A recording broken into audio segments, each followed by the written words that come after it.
Evolution of the defibrillator is a fascinating journey from massive 100 kg plus monsters used only during surgery to the AI-driven sleek devices we see in airports today. The technical leap from manual alternating current systems to intelligent machine learning algorithms is particularly striking. Let us go through the timeline of innovation. The early manual era from 1899 to 1950s. Originally, defibrillation was a high-risk hospital-only procedure. In 1899, two physiologists, Provost and Batley at the University of Geneva, documented that small electric shocks could induce ventricular fibrillation in dogs, while larger shocks could reverse it. Until 1956, defibrillation required opening the chest to apply electrodes directly to the myocardium.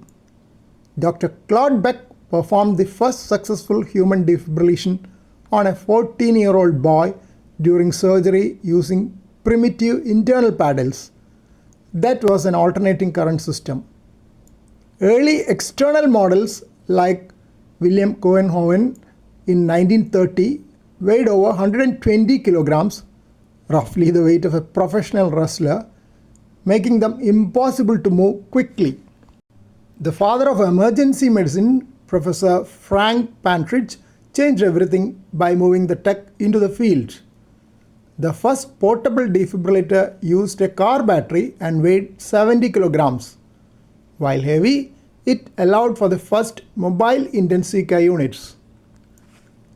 In 1978, HeartAid was the first device to analyze heart rhythms automatically, paving the way for non-medical bystanders to save lives using automated external defibrillators, popularly known as AED.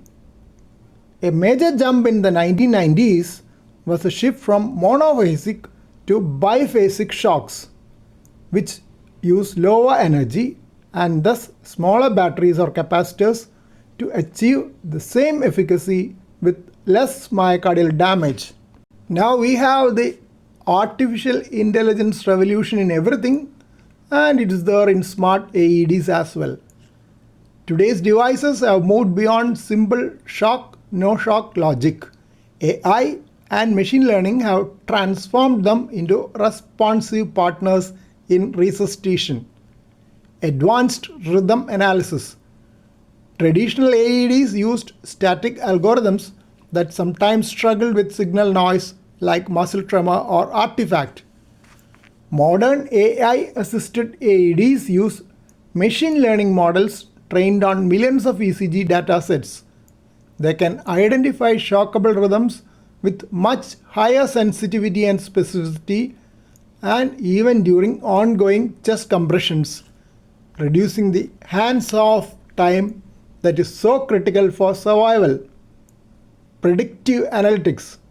Some research-level AI can now predict the probability of a shock being successful before it is even delivered, allowing clinicians to adjust their approach in real time.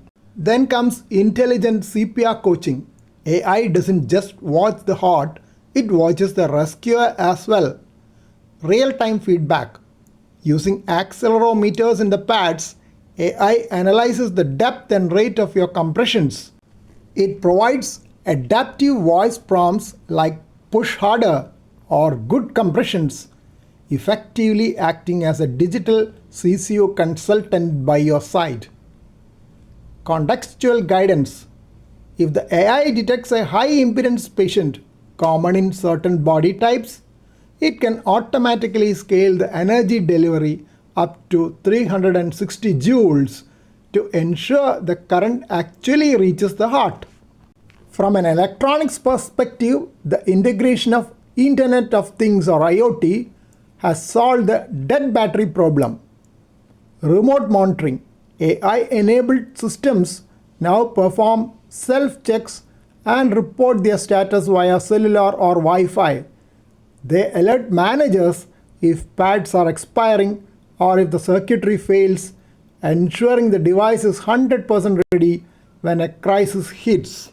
In 2026, drone-delivered AED trials have moved beyond proof of concept and are now entering operational service in several countries.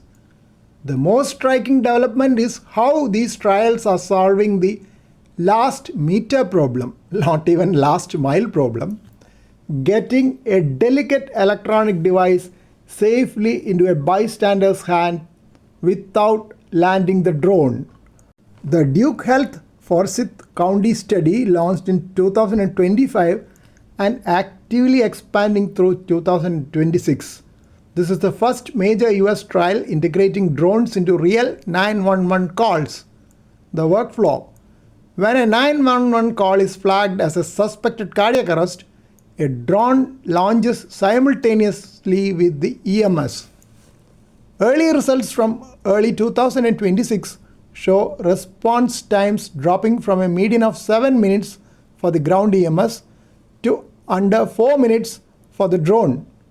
The drones fly at 40 plus miles per hour and use a winch system to lower the AED from 100 feet. This avoids the safety risk of low altitude rotors near untrained bystanders. Our drone remains the global leader with its drone emergency medical services now reaching over 250,000 people. In May 2025, they expanded to 10 sky bases in the Vastra-Gotland region. In France, in late 2025, the first French deployment went operational in Normandy, fully integrated into the regional dispatch chain. Trials led by the University of Warwick focused on remote countryside locations where ambulances are notoriously slow. That was a simulation study published in 2025. They successfully demonstrated that drones can maintain real-time 4G or 5G communications with dispatchers while flying, allowing the dispatcher to quote-unquote see the scene via the drone's camera and guide the bystander through the AED setup.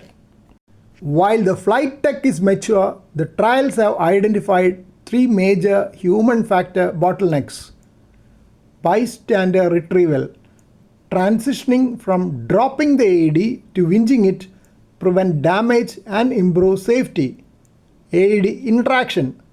Trial data shows bystanders often freeze when a drone arrives. Dispatchers now use live view video from the drone to provide verbal coaching. Weather hurdles. Most current trials still have a no-fly status during heavy rain or winds more than 8 meters per second, though 2026 models are testing waterproof hulls. The geography of my region, with its dense tropical foliage, narrow winding roads, and remote high-range areas, makes it a prime candidate for this technology.